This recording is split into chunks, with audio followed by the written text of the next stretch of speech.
My name is Thomas Vance. Back in the fall of 2014, I was a 24-year-old rookie law enforcement ranger with the U.S. Forest Service. I had just been assigned to a remote district in the High Uintas wilderness, a massive, rugged expanse of jagged peaks and dense lodgepole pine in northeastern Utah. To me, it was a dream job.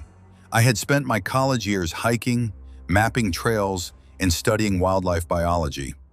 I thought I knew how the woods worked. I knew how a bear behaved when it was cornered. I knew what a mountain lion sounded like when it screamed in the dead of night. But the Uintas are different. There are parts of those mountains so thick, so untouched by modern civilization, that the sunlight barely hits the forest floor. The old-timers at the ranger station used to whisper about people who walked into those woods and simply vanished into thin air. No clothes left behind, no footprints, no bones. The search and rescue dogs would just stop at certain ridges, lay down and whine, refusing to go a step further. I used to laugh it off, chalking it up to standard hazing for the new guy. That was until late October. A massive cold front had pushed through the region, dropping the temperature below freezing and dusting the peaks with early snow. Most of the tourists and casual hikers had packed up and gone home for the season. The wilderness was dead silent. That's when the call came across my radio on a Tuesday afternoon. A veteran hunter named Jack Miller had gone missing near Mirror Lake. He was a local guy who knew the terrain like the back of his hand. He was supposed to check in with his wife on Sunday night. He never did. I packed my winter gear, loaded my department-issued truck, and drove out to the trailhead. By the time I laced up my boots and started hiking toward Miller's last known GPS coordinate, the sun was already dipping below the ridges, casting long, twisted shadows across the snow. The air felt incredibly heavy. About 3 miles deep into the backcountry, the tracking dogs I brought along suddenly stopped dead in their tracks.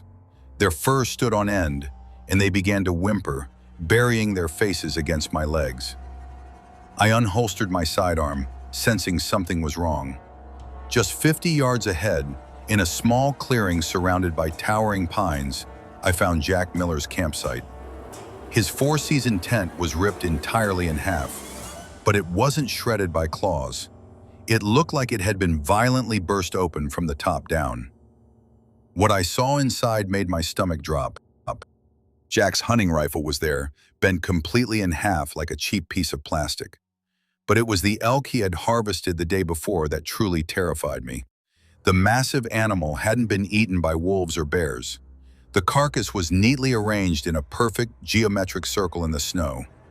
Every ounce of meat had been stripped cleanly from the bone, but there were no teeth marks.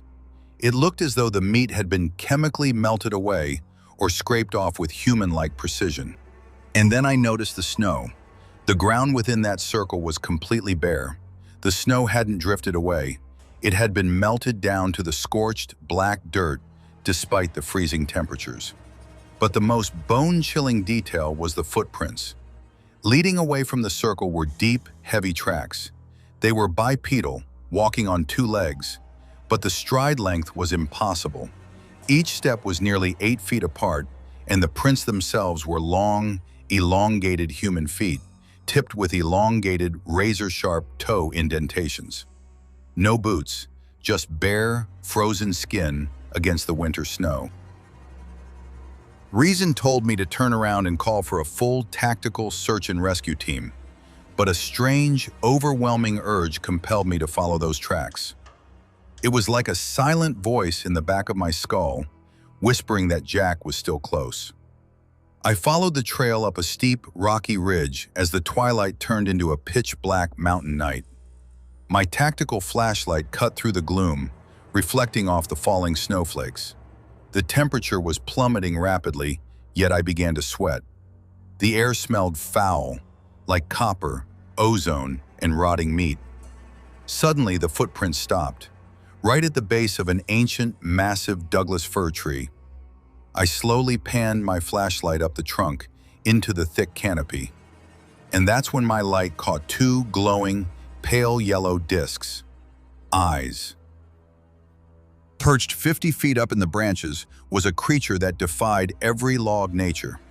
It was easily 9, maybe 10 feet tall, but its frame was horrifyingly emaciated. Its skin was a sickly, ash-gray color, stretched so tightly over its rib cage and skull that it looked like a living skeleton. It had no fur, but its fingers ended in long, jagged black talons. But its face was a sick, twisted mockery of a human being. It had no lips, just a mouthful of jagged, mismatched teeth, and its eyes burned with a malicious, terrifying intelligence. When it realized I was looking directly at it, it didn't roar like a bear or growl like a wolf. Instead, it opened its jaw and emitted a sound that shook me to my very core. It was the sound of a woman screaming for help. Specifically, it sounded exactly like Jack Miller's wife. It was mimicking a human voice to lure me in. The sheer, psychic weight of the creature's gaze paralyzed me. The air around the tree grew intensely hot, suffocatingly warm. The metal of my flashlight became scorching hot in my bare hand, forcing me to drop it into the snow. In that moment of pure terror, my survival instinct finally overrode my paralysis. I grabbed my dropped light, turned, and sprinted down the mountain like a madman. I don't remember the hike back to the truck. I just remember the blinding terror, the sound of heavy branches snapping high up in the trees behind me, and that awful, mimicked human screaming echoing through the canyons. I bartered with my own life that night, praying to whatever was listening just to let me reach my vehicle.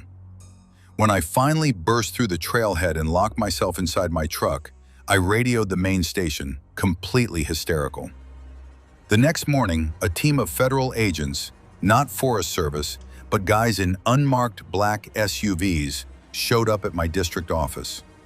They took my statement, confiscated my dash cam footage, and told me in no uncertain terms that I had suffered from severe hypothermia and altitude-induced psychosis. They officially closed Jack Miller's case, listing his cause of death as an unfortunate attack by a rogue grizzly bear, despite the fact that grizzlies haven't been officially recognized in the Uintas for decades. They reassigned me to an administrative desk job in Salt Lake City a week later. I resigned from the Forest Service shortly after.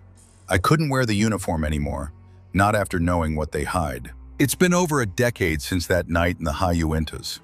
I live out east now, far away from the massive mountain ranges of the West.